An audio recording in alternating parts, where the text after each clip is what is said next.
Hey, Dr. Lucas, what's the travel magazine for? Oh, I'm just looking at doing some more traveling now that summer's almost here. How do you eat healthy while on the road? That's been a pain in my butt every time. Okay, yeah, so understand that you can't be perfect, first and foremost, but you can choose your heart. So understand that your body has baseline needs, and you should look at adding things in more than anything else. So it's like you can't out supplement bad choices, but you can help protect yourself. So if you listen to Dr. Patrick, you've got like the AD diet, like ABD.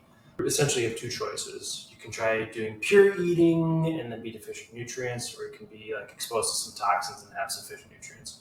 Because there's a difference between purposely eating bad things because you think you can eat bad lifestyle, which you can't, because things will catch up to you. And like a great example, cancer, like it takes an average of 8 years before it really starts to become detectable by our common screening methods. But that means you have to have had several years of metabolic distress and then several years of this stuff developing before that screening will see it. There's a couple other ways to address this, and then I'll head off a couple of issues sooner than later, but that's another conversation. Anyways, if you don't even have like basic sufficiency, your body won't be able to handle even basic toxins that even it produces on a daily basis, performing normal metabolic activity. Like your thyroid, for example, produces hydrogen peroxide when producing thyroid hormone.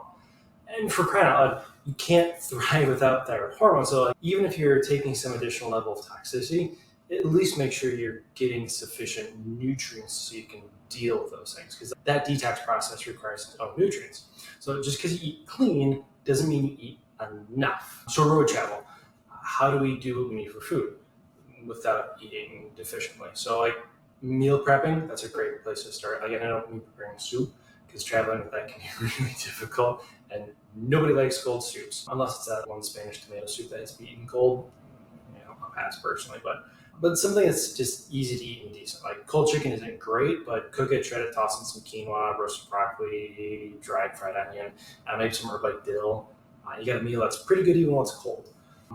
Protein shakes. Those are also pretty good. Like coconut milk, like the full fat Thai stuff. Add some collagen, bone broth, even like a full form kind of a protein powder, like prime protein or the fittest whole feed, something like that. They're decent like examples, but you get a sufficient number of amino acids that way. If you don't have the right amount of amino acids and the right kinds, you will show signs of deficiencies in a bunch of different ways, like neurological, skin stuff, hormone stuff, brain fog, energy. The body needs those proteins. But what about plant proteins?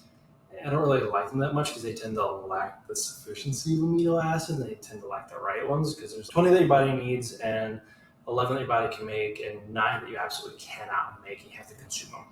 I'm pretty sure you're a plant person or you're saying X plant has those amino acids combined with this and do that. Like you get it all. Like, okay, fine. But they're not really talking about in that. Like there's something missing, which is the level and bioavailability that your body can use and need.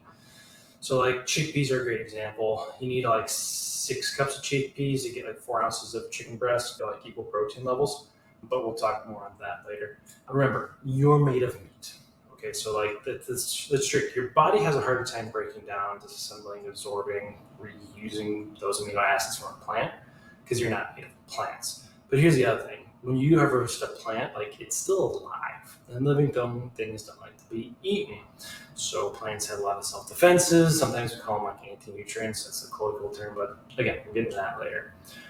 Anyways, the point being, if you want sufficiency, then you need to eat what has the levels necessary, and animal proteins are great examples. Their cells have what your cells use. Okay, so this is where the plant people tend to get happy, like fiber. Okay, you absolutely need it, and it's stupid easy. Just pack some like sauerkraut and kimchi. It tastes fine cold. Your body does a ton of fibers, whether it's the classic sweet fiber or just sugar, or the more complex fibers, which are still technically sugar, though not always sweet. Sauerkraut, I'm looking at you. Anyways, your gut bacteria need that, and that helps them produce some of the stuff that you need. But what if that doesn't work for whatever reason? Pick your heart, pick your ad. If you want meal prep, if you don't dope shape, then take advantage of the service industry. Doc once told a story of traveling. It was like one of his mad dashes through some late night, getting across state lines. And his body was like, I'm hungry. He's like, okay, what's my option? Culver's. Okay, so he stopped in and asked for 3 burger patties. And the person's like, do you want any buns on that? He's like, nope. Do you want ketchup or mustard? Nope, just the patties. Me, I'd rather pick my food, pack it, and eat out of the cooler. Should you pack the same food for several meals in a row or mix it up? That's a personal thing. Me, I can be pretty happy with a more narrow range of meals as long as they're pre-packed with flavor. Some people, that drives them absolutely crazy trying to pack more than one thing, and so they just stick with one variety. That's okay. I remember for a couple of years when I was a kid, peanut butter sandwiches, that was my lunch for a full year. I regret that. What do you suggest for kids that are picky on the road? Oh, picky kids. I want to be careful when I say this one, but I don't have kids. I don't have that much experience in that one, but pack something that you can meet them in the middle on.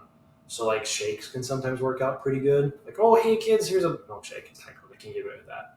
But there's some other different ways you can go about it, like jerky, probably. But I don't know what variety of picky kid that we got here. Like they won't eat sauerkraut. Okay, now you got a completely different problem. You can probably supplement that in a couple different ways, just something to get them something. How far can you push the bioavailability of plants? How much trouble will you be in if you go with just plants?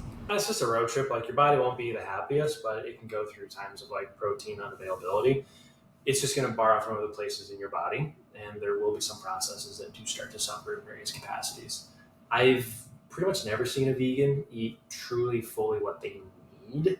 B vitamins tend to be a huge problem for them in a couple different reasons, like stomach acid. You eat a protein and it activates the stomach acid. That's hugely important because that's how you get the intrinsic factor necessary to absorb your B vitamins, a lot of which are found in meat. Because the other thing about plants is that they don't normally have the form of vitamin that you need. That's the problem. Like vitamin A, people say, oh, carrots have vitamin A. Yes, but no, they have a form of vitamin A. It's not activated and usable for the human. And the healthiest liver in the world is only going to convert like 3% of that to a usable form, and that's just not enough. I'd much rather eat the thing that ate the plant and converted the plant's vitamin A to vitamin A, and then eat the thing's liver. When you talk about purposely eating bad things, how often is it on a road trip that you're actually choosing to eat bad things as opposed to going, it's my only option? Well, perfect example, right? Going back to the whole like the ad diet alongside like choosing your heart and all those things. I can stop in at McDonald's and I can choose to order the full burger, like double, throw on like the one molecule away from being fake cheese and the loaded sugar ketchup and like the wheat bun and like all these things which are not good for me. I can purposely choose that, like, oh, I gotta eat. Okay, you can do that. You'll get some nutrients out of it, but you are also going to push your body's detoxing processes a lot harder that way. Or I can stop in at the same McDonald's and say, look, just give me the burger patties. Forget the bun, forget the sugary ketchup, forget the pretty close to fake cheese, and just work with that. We've both made essentially the same choice to stop in at McDonald's. But one of us is loading on a lot more toxic things compared to the other. Say you had to go to the service industry. You say that you can't out-supplement bad choices, but you can help protect yourself from those bad choices. How would you protect yourself and your family in that situation where you had to go with the service industry on a road trip? Okay, first most important thing is just make sure you have sufficient stomach acid. Because if you don't have sufficient stomach acid and traveling is pretty stressful, many people don't like traveling, stress will always drop your stomach acid, which then makes it more difficult to break this stuff down. Bring some kind of digestive aid with you. From a wellness plate perspective, I would bring some Wellzyme. I'd have like betaine HCl, and then I'd probably want to bring Albesia with just to round that out. It's not going to prevent me from reacting to those things, but boy, it's going to help my body in trying to break those things down, pull things apart, and neutralize a little bit of some of that negative reaction. It's still going to happen. It's just a matter of what do we do to help support it. Those are some just starting things I would do to support the body. How do you bring supplements in the car? Well, thankfully, the first two are pills. The third one, however, is a liquid. A lot of people get scared traveling with the liquids. Totally get it. Easy way around it is going to be like an olive oil pour shot. Pop it right in the top. You can keep that little sucker closed, throw it back. Real easy. I got one in my car right now, actually.